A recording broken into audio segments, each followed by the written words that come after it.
So welcome everyone to the balenaSound meetup. We will be starting, I guess, a new series or balenaHub related meetups.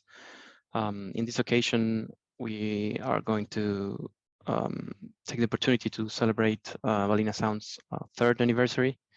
So we, yeah, excitement.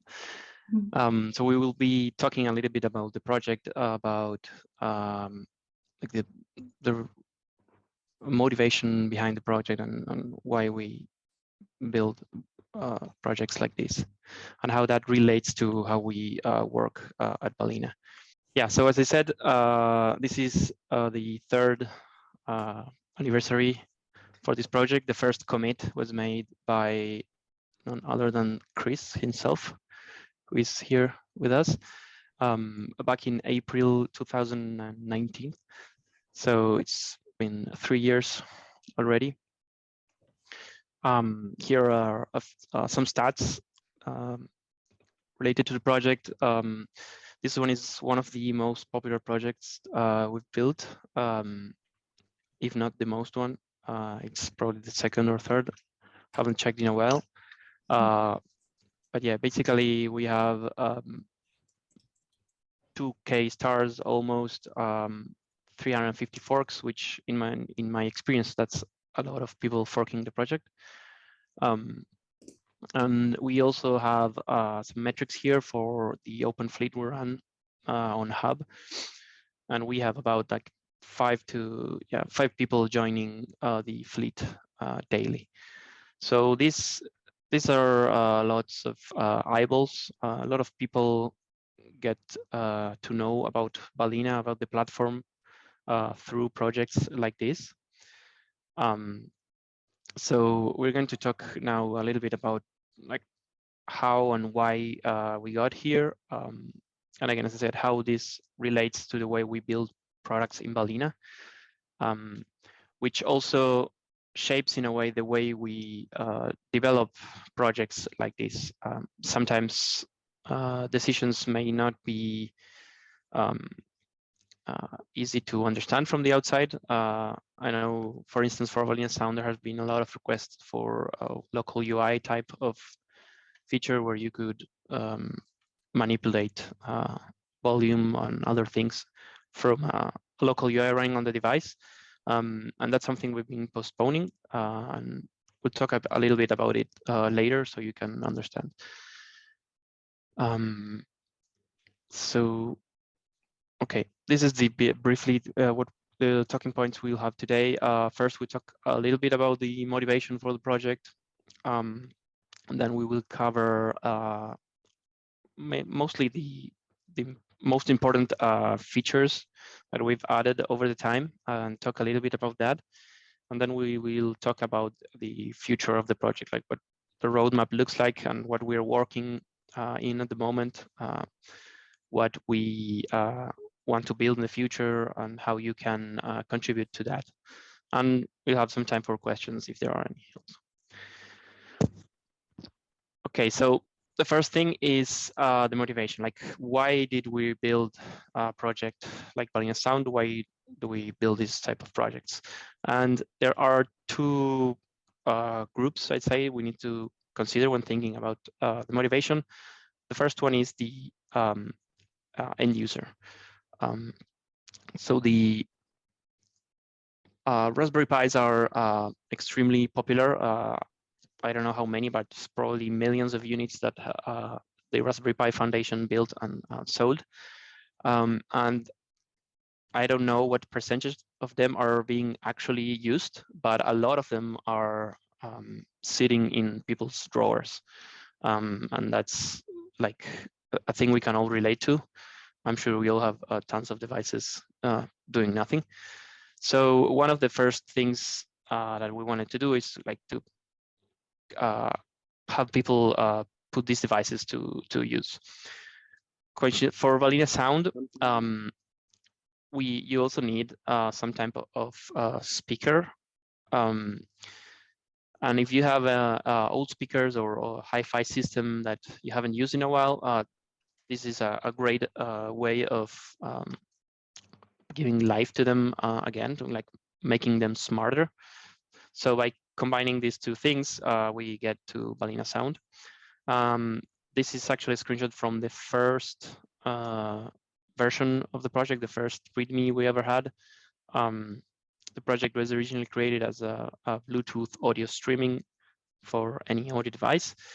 And the idea was basically that, like, take a Raspberry Pi that you're not using, take a speaker system that you're not using, and put them together and make something useful, make something that people can use and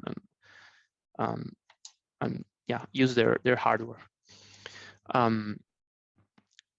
And this is, of course, providing a product for the end user is, of course, a motivation. But one thing important to take from here is like take a step back and think why people are not using their devices in the first place, why so many Raspberry Pis are sitting in drawers without being used. And I think that's because IoT or embedded development is hard. So that's will be a recurring theme, and I will talk a little bit about that later. But one of the other things we think typically is what can we do to improve this? Like, what can we do to make embedded development easier for not only for seasoned developers, but also for people that are just getting started and they want to get into the like the IoT world. And that leads us to like a second group I talked before, like what's the motivation for us, for Balena.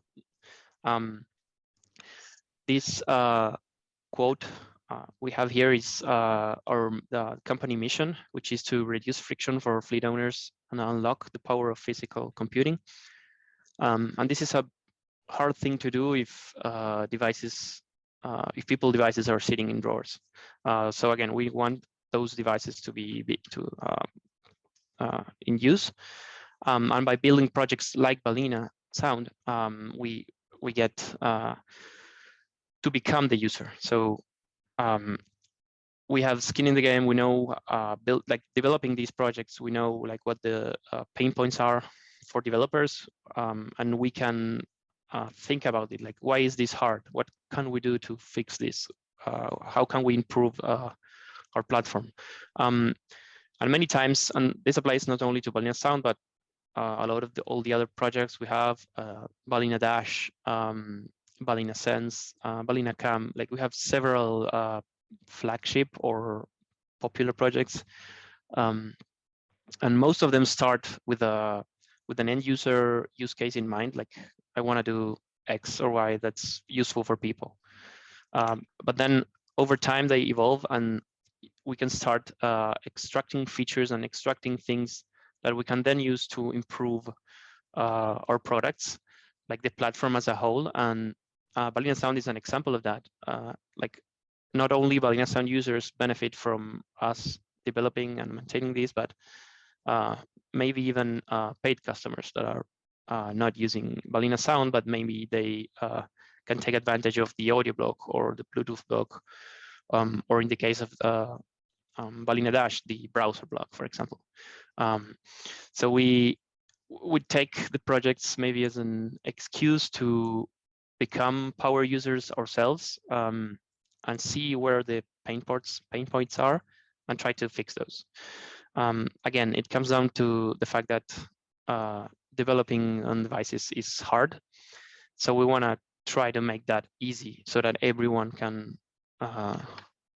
develop applications, right?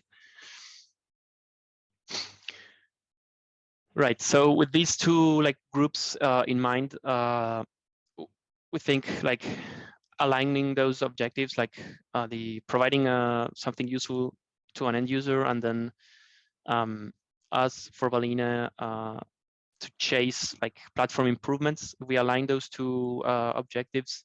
We have sort of like the guiding principles for what features we want to build into our products, into our projects, and how we, and many times these projects, we think about how can we make use of our platform or new features that we release with our platform. And that has guided, I'd say, not only balenaSound, but most of the projects that we put out for end users. So maybe we can, I thought we could review like the changelog. This is basically a summary of the project's changelog, and talk a little bit about the big features and big changes we've had. Okay, so as I said earlier, April 23rd, 2019 was the first commit we had for balenaSound. Back then, this was a Bluetooth audio streamer. It was, I believe, single container application that had Bluetooth, Blues, and ALSA systems working together in a single script. Shortly after, and this, yep. We had loads of feedback saying, why are you using a Raspberry Pi for this? You could just use this $5 Bluetooth audio streamer from AliExpress. Because it was, like as Tomas says, it was just Bluetooth to audio. So it's like, well, that's kind of a fair comment. But then we told them by continuing on and continuing to add more features. Yeah, that's a, I wasn't here back then. That's a great. It's just it feels like with every project we make, it's like, why aren't you using this other device for this process? But then I think, especially, I don't want to shortcut your changelog review, but once you got it to the point of adding multi-room, it was like, okay, it's got so much more value now. So it made sense that we developed this. It was just the Bluetooth was the starting point. Yeah, that's true. And also, I think no project that we built is like unique in the sense that there are no alternatives, paid or even open source.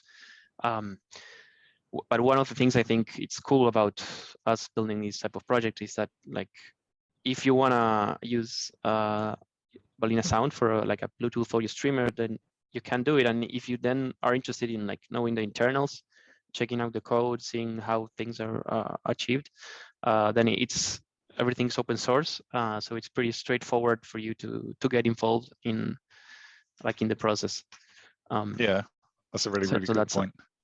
That's another good it's point, changing the approach, isn't it? It's like instead of this black box that you could have bought off AliExpress for say $10, you'd maybe spend $13 and $10 for an SD card, but in return you get this thing that updates throughout the years. Like it started out just Bluetooth, but now it's multi-room and it's open source, and you can contribute and you can fork it and do your own thing.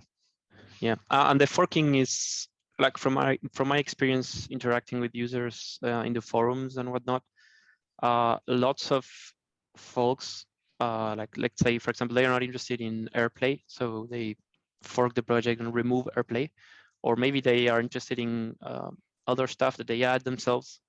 And I think it's a project where we have a lot of those type of users, a lot of customization going on around. So seeing that in play, yeah, I can vouch for that. Yeah, that's pretty cool. Okay, so going back to the changelog, as I was saying, yeah, back in April, this started as with Pi 3 and Pi 0 support, I think, Pi 4 shortly after. And once this was established as as Chris said, as a Bluetooth audio streamer, we started adding features to build momentum and gain users' attention. At some point, we added balenaSound card in Balena Etcher, flashing screen. So that got a lot of user attention, and so we wanted to take advantage of that and started adding other features to the project. As you can see, we added AirPlay, Spotify. These are like alternative ways of sending audio into the system. February 2020, we added multi-room, which was one of the back then one of the most requested things by people in forums and GitHub issues. But at this point, we were still relying on like the approach of having Bluetooth, audio management, all bundled together in a single container. So, okay, and starting May 2020, the first half of the highlights I want to show today are more like, as I say, building momentum for the project, like adding features, highly requested features. And then the second half of the selection I made is focused more on how we got the project to either build other projects for Balena or interact with other projects that we have to make the experience better. So an example of that is here, the first one, use Lander for docs. Lander is a tool, utility that we created to build, to automatically create websites for your projects. And this is a tool that you run, and it's based off common conventions that open source repositories typically have. Like you have a README with sections and architecture documentation file, and Lander will grab and deduce information from those files and create a nice looking website for you. And this is a project that we built internally and made open source also. So May 2020, balenaSound started using Lander for our documentation.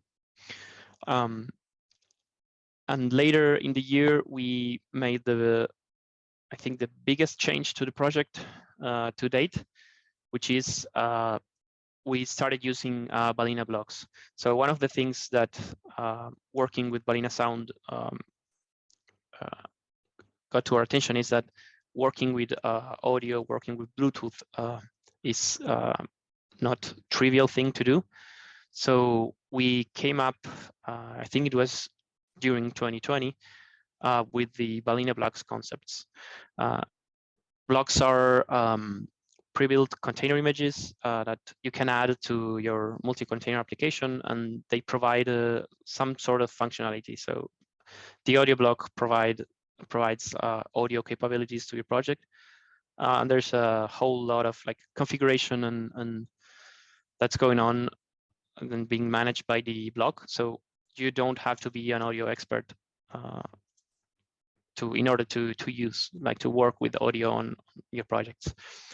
So Balena blocks is 2020, and you're creating blocks. I think Hub didn't even exist then, did it? So no, yeah. I think Balena blocks was the first Hub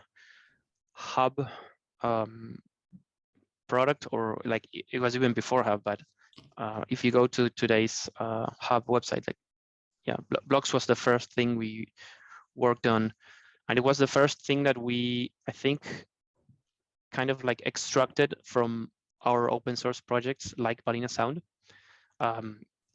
So again, the aim, or we figured out like, okay, doing interacting with audio or with the browser is not as straightforward as we would like. So we can create these blocks and make it easier for people, like reduce the friction so they can, it's more easy for developers to build stuff.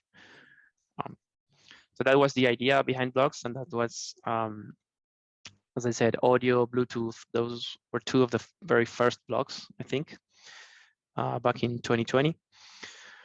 And then May 2021, we launched balenaHub as the catalog of IoT and edge projects, which not only included like stuff we built, but also community contributions. And the idea was, again, to build and share your projects with everyone. And one of the main features, I say, of Hub was the concept of open fleets, which until then we didn't really have in our platform. So until then we had fleets, but those were like private. You needed to have like an account and an access given to a specific fleet before you could like run the software that fleet had. With Open Fleet, we gave the users the ability to like You no longer need an account. You can just join an open fleet, and you know that your device will be running whatever software you chose, whatever applications you chose. I forgot what I was going to say. Okay. So yeah, open fleet. Back then in May, we also launched a balenaSound open fleet. And we started, that's when we started promoting that, and we started getting people to join the fleet. And we learned a lot about just that experience. That was maybe the first time we were actually in charge of managing a big fleet with hundreds and thousands of devices. As I said before, like this gave us the opportunity to put ourselves in the position of the fleet owner, to like learn what are the pain points for a fleet owner and how we can like what conclusions we can extract from there and what improvements we can make from here. So that was another big update, a big thing in my opinion. Next we have Balena GitHub Action. So last year we released a deploy with Balena GitHub Action, which basically it allows you to automatically deploy releases to Balena Cloud based on a GitHub Action system. So you could configure it so whenever you merge into master, the action will build the project and create a new release on Balena Cloud. Yeah, 2022. By this point, the application, like we've added so much features that the application was growing in size. So we did a bit of a trim. Like it was a pretty substantial effort to cut down the size of the application. And this the funny thing about this is that it only means that we now have 700 megabytes or so of stuff that we could add. I'm sure it will go back to the size it was before. And recently, April 5th, we switched and all the images for blocks. So the audio block, Bluetooth block, before we were using images that were hosted in Docker Hub. This month we released balenaHub's container registry, which basically completes the image management workflow for blocks. So whenever you build a new release for a block on like Balena Cloud dashboard, you can then pull that image directly from the Hub container registry. You don't need to manually build and push the image to Docker Hub and maintain that. Like we take care of that for you. So we updated the project to use audio, Bluetooth, and multi-room images from our very own container registry. And this is very recent. Right, so this is, as you can see, some of the features or maybe all of them are somewhat tied to other products that we have or other products that we are building here at Balena. So sometimes when I think about like what feature we can add to balenaSound, what new things we can try, sometimes these things are specific to balenaSound. Let's say multi-room is an example of that. That was a feature that was only meant for balenaSound. It was users were requesting that, and it didn't really make sense outside of the context of balenaSound. But sometimes the features or improvements we want to make are not made directly on balenaSound, but rather are features that we're building alongside balenaSound, and then balenaSound can benefit from those. And in our roadmap, we have a few of those in the pipeline. The main one, which I talked a bit earlier, is local UI.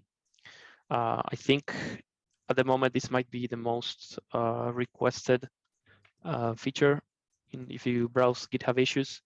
So local UI would be a way for users to, like you have a website that you run locally on the device, and you access that website and you get all sorts of options like audio configuration options. You can select which output you want. You can select the volume, and also multi-room options could be added, like have control the volume of all the devices that are part of the multi-room network. Maybe have zones, and so one zone could be playing one music from one source, and then another zone could be playing sounds from another one. And this is like we've had a very simple local UI built in as a proof of concept mostly. But this is something that we are developing as a separate project to balenaSound. So that's why even though it's the most requested probably feature for balenaSound, it's not something that we are actively working on in the context of balenaSound. Like we have a couple of folks actively working on this. But as I said, this is something that we once it's ready, it will impact every project on running on Balena platform. And when that happens, we can add it into balenaSound. Of course, we will need to customize and add options that make it useful for balenaSound. But it's not something that we are actively chasing in the balenaSound context, at least.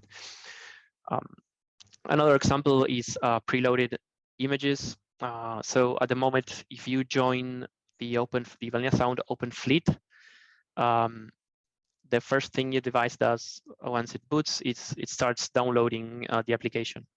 As I said before, the application has I think at this point it's 1.2 gigabytes. So it can take, depending on your connection, depending on device you're running, it can take a few minutes to download.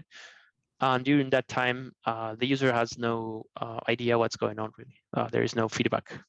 So preloaded images is something we are working on adding to the platform, and it would let you download the image preload with the application preloaded. So you boot the device and it's boom, ready to go. You no longer need to wait for it to download stuff and all that. You just ready to go. And as I said, that's one of the big things we're working internally, not necessarily in the context of balenaSound, but all of the platform users will benefit from that. Multi-architecture fleets is also on that boat. I think the open fleet we run for balenaSound is only supports Raspberry Pi devices, but the project itself can run on Intel NUCs, on other like BeagleBone boards, and I think the NanoPi Air, though don't quote me on that. So having multi-architecture fleets is something is also big in our list. Eventually, this will come again to Balena Cloud platform, and it's not something that is specific to balenaSound. Some things that are specific to balenaSound, and I've listed here, are quality of life improvements. What we've been looking mainly is to make the project easier to use with all the things we've added, with all the plugins and all the systems we incorporated over the time. Like there are a lot of options that users need to be aware of, or they could be aware of, not necessarily they are aware of. So the idea is try and reduce the amount of like the barrier of entry for users. Like if stuff can happen automatically, then make it happen automatically. Don't require user input. And modes is an example of that. So currently the project has multi-room mode and then standalone mode. Standalone mode, it will ignore other devices on your network, and multi-room mode, it will, like all the devices will play in sync. So the idea is like try to make that automatically switch based on context. So the device starts off as in standalone mode. If it detects other devices, then it can upgrade itself. If it doesn't detect other devices, it will stay in standalone forever. And Another one is, again, as I mentioned, simplify usage and options where possible. So Spotify is one that comes to mind. There are a lot of options and flags and variables that we have for Spotify. So that takes up a huge chunk of documentation, but also, yeah, if people are simply not aware of the options that there are there. So trying to look into those type of quality of life improvements is on our list at the moment. Plugins is another one, mostly community driven as of late. We officially have support for AirPlay, Spotify, Bluetooth, UPnP, and there might be another one. We won't add, like the decision we've made is we won't add to the official Docker Compose file any more plugins, because it just keeps bloating the application size. But what we resorted to is like to have them as optional containers that you could easily modify your compose file and add them, or even replace Spotify, for example, if you don't need. So yeah, this is maybe an overview of where we are at the moment. And again, keep chasing and prioritizing platform improvements over balenaSound specific improvements is, I think, our idea at the moment. And that means that maybe new features and new improvements take longer to, like the release cadence is maybe a bit longer because these are local UI, preloaded images, and multi-architecture fleets. These are like hard things to solve, but we're getting there.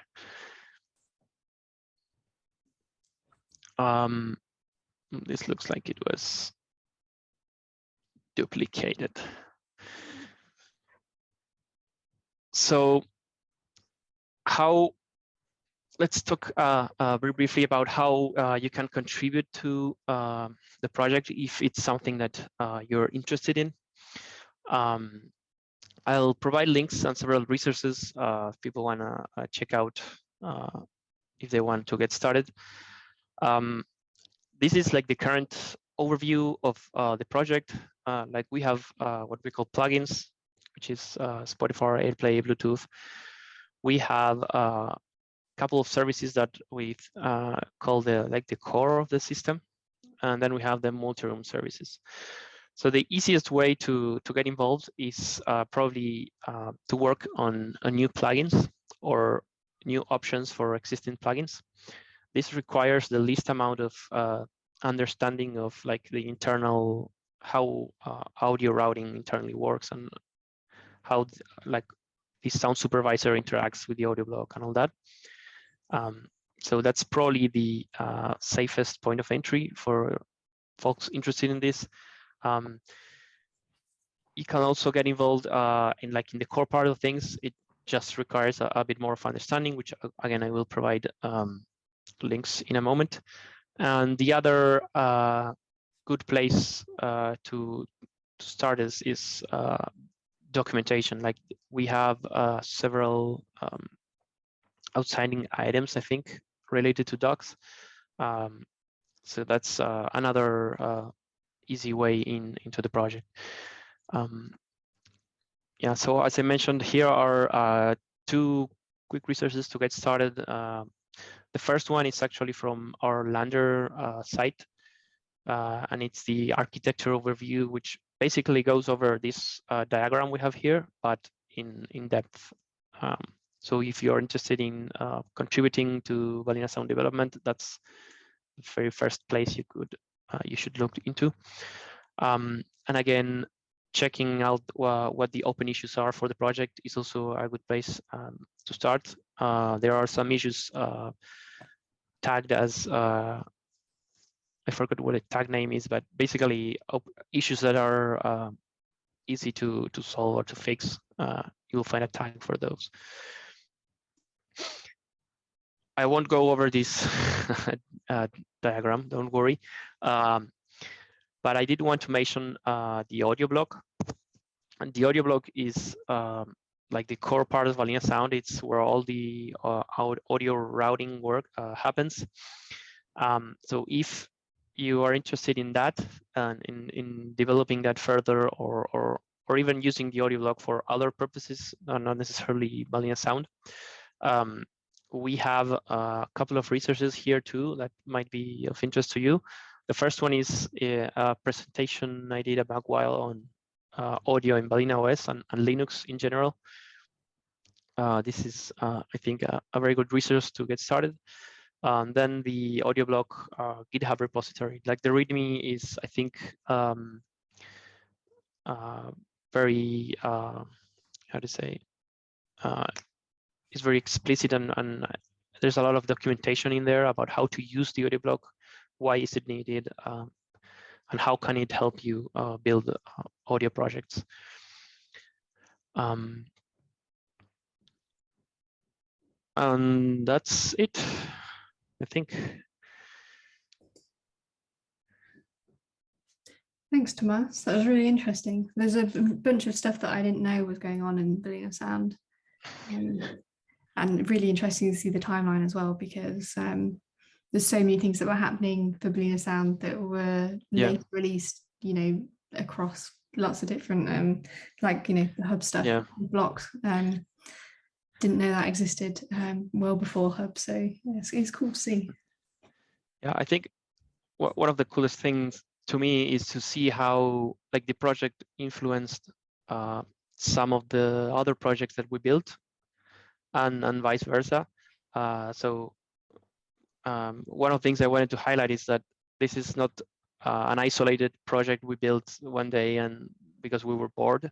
Like, this is a piece in a bigger puzzle, and like, we're trying to progress in all sorts of directions, and yeah, hopefully it's useful to people. That's one thing we don't need. We need to always, like, remember that this is a project that needs to be useful for people. But I guess the end goal is, and will always be, like, try and reduce friction for fleet owners, for IoT developers, like try to make this stuff more accessible for developers. Yeah, it's definitely one of the projects that people find Balena through.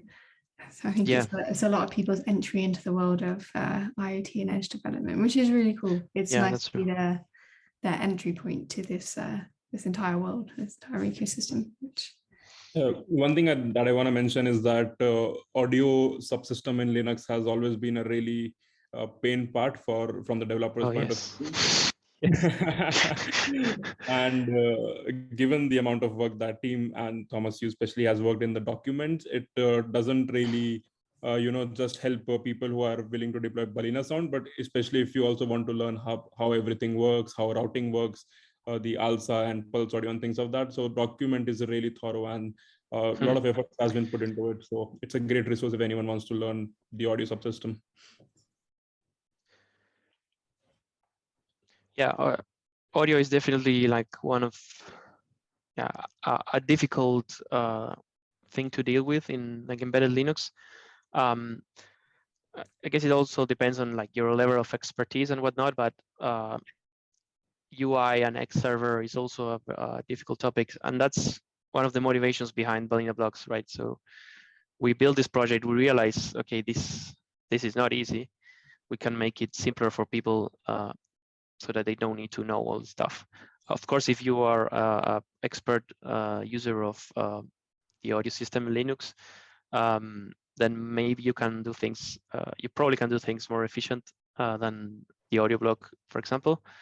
But yeah, this is meant as a way of broadening the potential pool of people developing these types of applications. Yeah, on that note, I have a question I want to ask. It not necessarily about balenaSound, but more of audio in general, and how we try to reduce friction here at Balena using block. So a lot of the SoCs, especially which has some specific function these days, are coming with something like DSPs, or digital signal processors. So do you think maybe sometime in future we could utilize some of that features within Balena OS and do some applications, let's say something like active noise cancellation or generation of audio waves or things like that?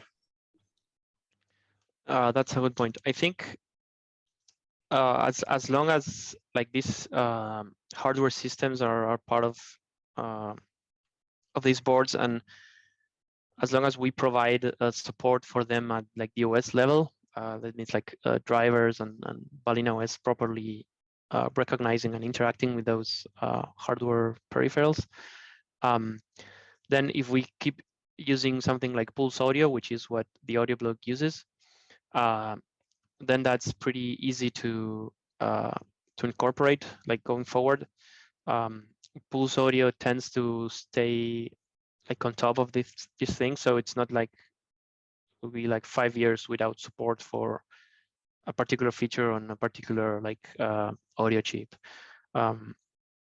So I guess my point here is we are leveraging packages and libraries, frameworks, in this case Pulse Audio, and Balena OS itself. As long as those pieces support your target hardware, then like the audio block and our blocks in general should support the features you're looking for. It's of course something that we need to stay on top, right? We need to constantly be on top of that, but yeah. Awesome, thank you.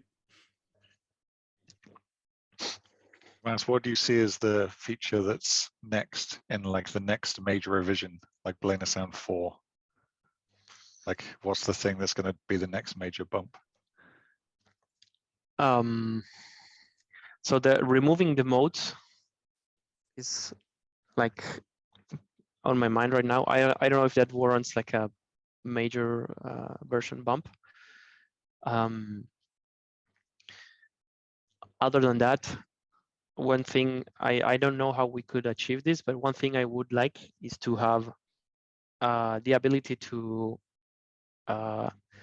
select plugins like at runtime. So you could have this library or like several, let's say you have 10 different plugins. A plugin marketplace. That's what we need. I don't know if a marketplace, but like once we have a proper local UI, like maybe we can find a way of so like dynamically at runtime select which services to run and which services not to run. So maybe something related to that. Not sure how we would go about, like if you have 10 plugins, then you need, let's say 10 containers, or maybe not. Maybe you can combine stuff together. Or maybe it's like balenaSound is the app and the plugins are blocks. And then it's kind of like, maybe, yeah. You could then, like, you choose your app and then you choose the blocks that go with it. And then you've got the balenaSound plus the optional blocks. So people could then choose, they could choose the ones that are relevant to them then, couldn't they? Yeah, that's true. Another thing that I was recently talking to, I don't remember who, but they were talking about adding additional output options, because at the moment you can use like the audio jack, you can use an audio DAC, USB sound card, or HDMI. he was HDMI, but you could also add things like you can use the Raspberry Pi GPIO pins on a wire to create like an FM transceiver. So that could be a fun like Easter egg. Yeah, there's you could almost have like you could have fully custom balenaSound, couldn't you? You could say, like, here's your input blocks, here's your management or whatever the centerpiece is, and here's your output blocks, and you could have choices at every step of the way. That's one way of thinking. Like balenaSound, think of balenaSound as an audio input and audio output, like multiplexer, where you can like select your things. We have a question in the chat.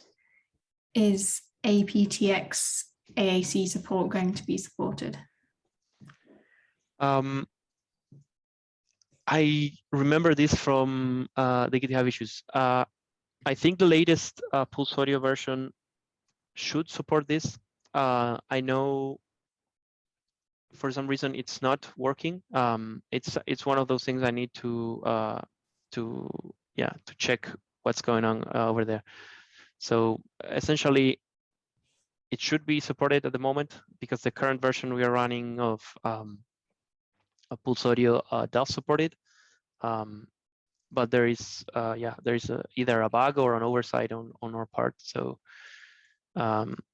it's definitely one of the things on the to-do list.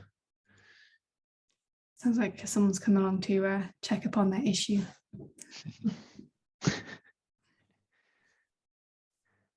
Okay, here's another one. So can I start a company and ship hardware which runs balenaSound? Yes, please Yes, do. you can.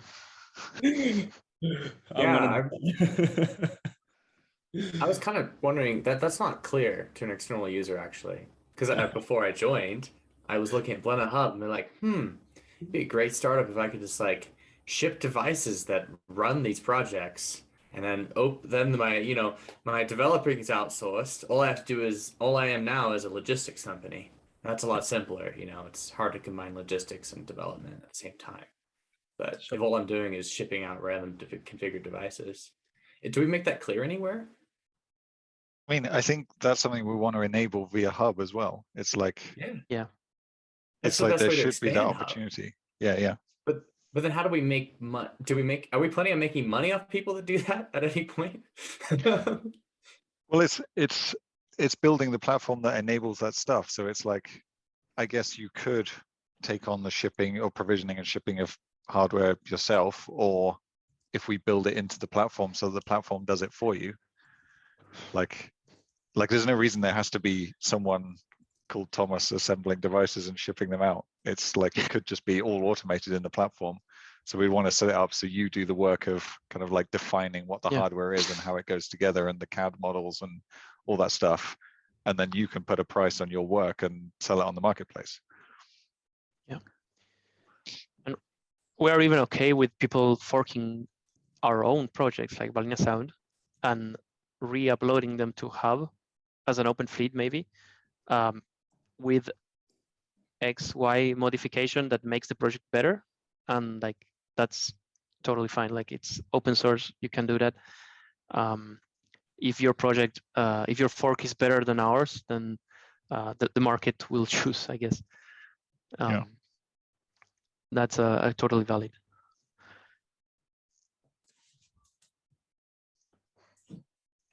Then I guess to Thomas's question about kind of revenue and marketplaces, like that's when it comes in. Like we want people to be able to charge for their work. Like we want people to be able to make money from the things that they offer on Hub. It's just we're not quite there yet. And then whether that ends up being revenue share or like some other method of kind of paying for the platform is yet to be figured out as well. But the point is, at the moment, if you're using balenaHub for non-commercial reasons and you're offering free things to your users, then the platform is free. But as soon as you're kind of trying to make money off of your work, then the platform should be compensated as well. Otherwise, we won't exist at some point. Exactly.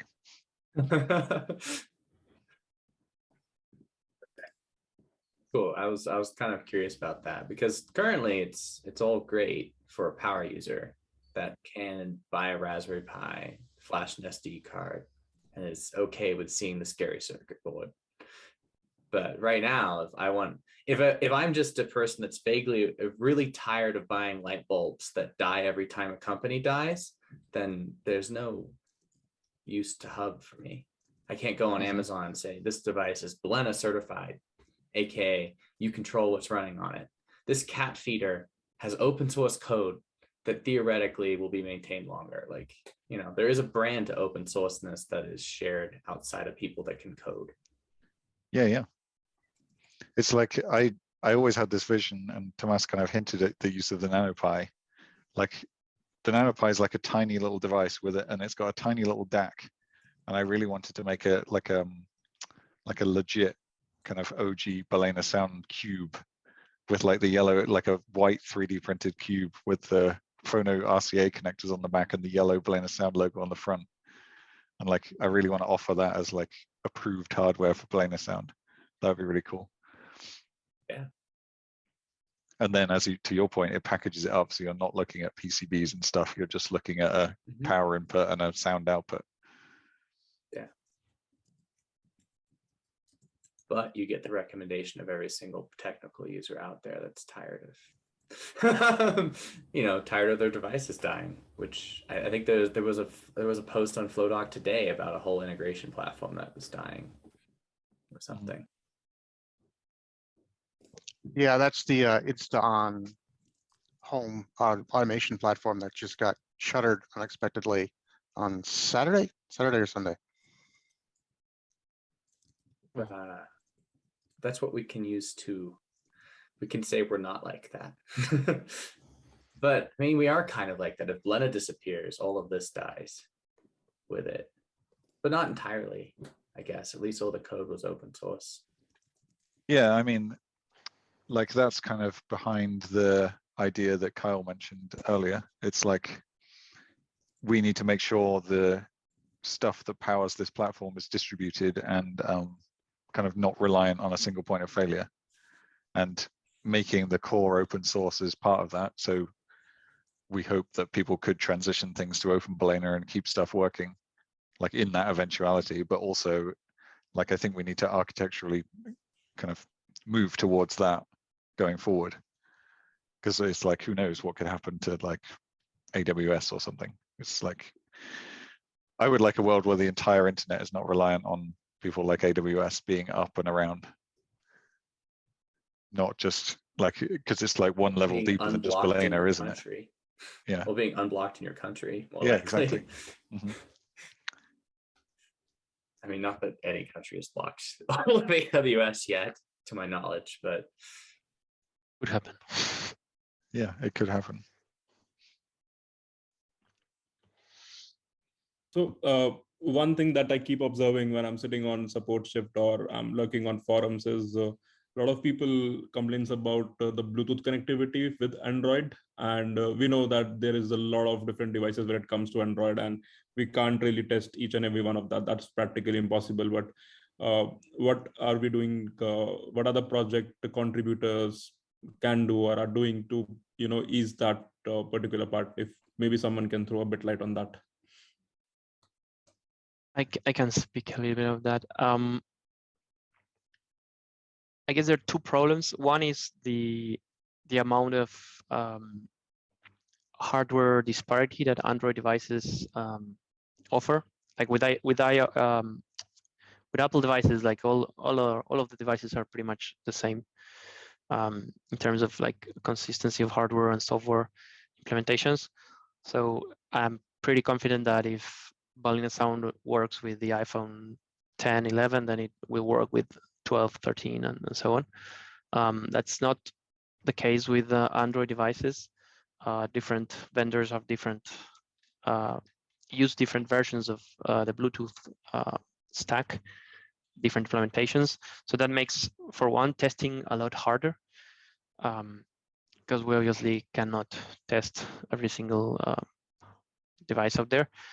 But the other problem is with Raspberry Pi 3 devices and even the 4, there are a couple of known bugs with where the chip that has the Bluetooth hardware is the same as also has the Wi-Fi hardware. So it's the same chip that has both. And there's some sort of like multiplexing or weird like sharing a resource going on. And there is a bug with in the implementation of that, like at the very core, like Raspberry Pi driver level. So the Raspberry Pi Foundation, like they are aware of this. They have addressed the problem, like say, hey, this is something that happens. Typically happens with Pi 3s, but they are not fixing that for several years now. So it is a problem that we know that we're aware of that. There is not much we can do unless we fix that problem ourselves, like that bug in the kernel ourselves. which is something I guess we could do, but it's maybe out of scope of our interest at the moment. There are alternatives to that, and in my experience, Bluetooth chip on the Pis are not always the most reliable piece of hardware. So I usually advise to try with a USB Bluetooth dongle and use a good quality power supply. Like those two things usually get rid of, in my experience, of pretty much all the Bluetooth problems. And I guess, again, as a balenaSound, the project itself, it's like we're not implementing every single part of the stack, right? We rely on Pulse Audio, we rely on the Bluetooth Linux stack. So we use all sorts of components, of software components that we don't develop. So we are also subject to bugs and problems with those components. Sometimes it's because of our own implementation. We are just misusing these components, and that can happen. But I think in terms of Bluetooth, like there's not much we can do at the moment. It's something I've spent a ton of time researching and trying to fix, but time and time again, like the solution seems to be like good power supply, use a USB dongle. So that's unfortunate, but it's the most efficient, I guess. Yeah, that makes sense. And I'm gonna use this segment of the call to put transcribe it. every ticket we get. Yeah, there is an issue, an open issue actually in the project repo that has a very in-depth investigation made by myself and also some balenaSound users too. There are also some like recommendations to go back to a previous version of Balena OS. Sometimes that helps, but it's not a reliable fixed solution, so it's not really something that we should recommend. But yeah, it's a long-standing problem that at the moment, unfortunately, we don't have a solution in mind. Or yeah, I think there is one more slide / announcement. I don't know, Lizzie, if you want to comment. Yeah. Yeah, thank you everyone for showing up today. I wonder if there has been some time zone issues with a few people showing up at the last minute. We're going to check those out on Eventbrite, but we really appreciate you coming up and coming out for this. We will be sharing the video recording so you can catch up on everything we've chatted about. And if you want to ask any questions to Tomas or anyone at Balena about balenaSound, then you can go and check out the forums. Again, I apologize for the Eventbrite time zone issues. I'm just trying to figure out what's going on there. But yeah, we are actually going to turn this into a recurring meeting. Every month we're going to bring along a developer who built a project that's on the hub and get them to chat about the journey that they went through and the project's gone through during its time in development. That could be people at Balena, it could be anyone from the community. If you guys have a project that you want to present and tell people about and get feedback and questions, that would be awesome. Please reach out, and we might throw in some sessions as well where we talk about some of the big changes on the hub too. So the next meetup is happening, I will check on the time, but the same time on the 24th of May, and you can register at meetup.balena.io/hub, and I'll send around the link for everyone to sign up tomorrow as well if you want to come to the next one. It is on Eventbrite again, so we'll have a look at what happened with the time issue. Some people seem to have changed it, but it's okay. So yeah, thanks Tomas. Really interesting to hear more about balenaSound, and we will see you all next time.